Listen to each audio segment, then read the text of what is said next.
సార్వత్రిక సమ్మె చాలా ప్రత్యేకతతో కూడుకున్నది. గతంలో 18 సమ్మెలు జరిగినాయి. ఆ సమ్మెల సందర్భంగా కన్నా కూడా ఈ సమ్మె చాలా ప్రాధాన్యత కలిగిన సమ్మె.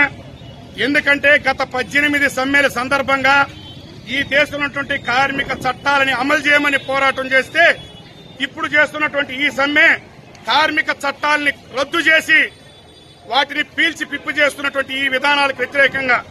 అంటే భారతదేశంలో 44 ప్రధానమైన కార్మిక చట్టాలుంటే వాటిల్లో 29 చట్టాలను తీసివేసి 4 లేబర్ కోడ్లుగా ఈ దుర్మార్గమైన ప్రభుత్వం కరోనా కాలంలో చేసింది. ఉదాహరణకి అసంఘటిత రంగంలో ప్రభుత్వ రంగంలో పనిచేస్తున్నటువంటి స్కీమ్ వర్కర్లు, అంగన్వాడీ, ఆశా, మధ్యాహ్న భోజనం తదితర వారిని ప్రభుత్వ ఉద్యోగులుగా గుర్తించాలని, కనీస వేతనం 21,000 ఇవ్వాలని మేము డిమాండ్ చేస్తున్నాం.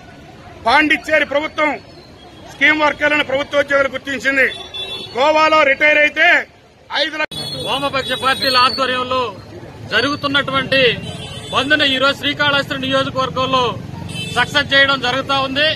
ఈ రోజు కేంద్ర రాష్ట్ర ప్రభుత్వ ఉద్యోగులకి కేంద్రంలో ఉన్నటువంటి బీజేపీ ప్రభుత్వం ఎన్నికలకు ముందు ఇచ్చినటువంటి హామీలు ఈ రోజు నెరవేర్చే పరిస్థితి లేదు.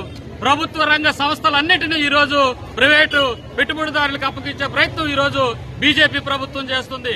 దీనికి నిరసనగా రేపు జరగబోయేటటువంటి పార్లమెంటు ముట్టడి రైతాంగం అదేవిధంగా వ్యవసాయ కార్మికులందరూ ఈ ముట్టడిలో పాల్గొనడం జరుగుతుంది. ఇప్పటికైనా కేంద్ర రాష్ట్ర ప్రభుత్వాలు కనువిప్పి కార్మికులకి న్యాయం చేయాలనేసి వామపక్ష ఆధ్వర్యం కార్మికులకి రైతాంగానికి వ్యతిరేకమైనటువంటి విధానాల్ని మోడీ తీసుకురావడం వల్ల ఈ రోజు సార్వత్రిక సమ్మె దేశవ్యాప్తంగా కోట్లాది మంది కార్మికులు ఈ యొక్క సమ్మెని వానని సైతం లెక్క చేయకుండా ఈ రోజు ఈ యొక్క సమ్మెని విజయవంతం చేయడం జరుగుతూ ఉంది. మిత్రులారా, బీజేపీ అధికారంకి వచ్చిన తర్వాత 140 సంవత్సరాల ముందు చేసినటువంటి కార్మిక చట్టాలను కూడా మొత్తం ఈ రోజు కంపెనీలకు అనుకూలంగా మార్చేస్తున్నాడు మోడీ. కాబట్టి ఈ రోజు ఉద్యోగ భద్రత లేదు, అదేవిధంగా సమ్మె చేసే హక్కు లేదు. మొత్తం ఈ రోజు ఉద్యోగ భద్రతకి ముప్పు తెస్తున్నటువంటి ఈ యొక్క మోడీ విధానాల్ని ఎండగట్టే దానికోసం మొత్తం భారతదేశంలో ఉన్నటువంటి అన్ని కార్మిక సంఘాలు ఈ యొక్క సమ్మెకి పిలుపుకోవడం జరిగింది. వర్కర్స్ మీద ఏ ప్రభుత్వం వచ్చినా ప్రతి ప్రభుత్వంలోనూ రాజకీయ వేధింపులు ఎక్కువైపోయినాయి. ఈ రోజు అంగన్వాడీలో 6 సేవలతో మొదలుపెట్టి ఈ రోజు 60 సేవలు చేయిస్తున్న పరిస్థితి. అంగన్వాడీ వర్కర్లకి జీతాలు చూస్తే 11,500. ఈ రోజు సచివాలయం ఉద్యోగస్తులు ఎన్ని ఉద్యోగాలున్నాయో ఆ ఉద్యోగాలన్నీ అంగన్వాడీ వర్కర్లు చేసిన పరిస్థితి.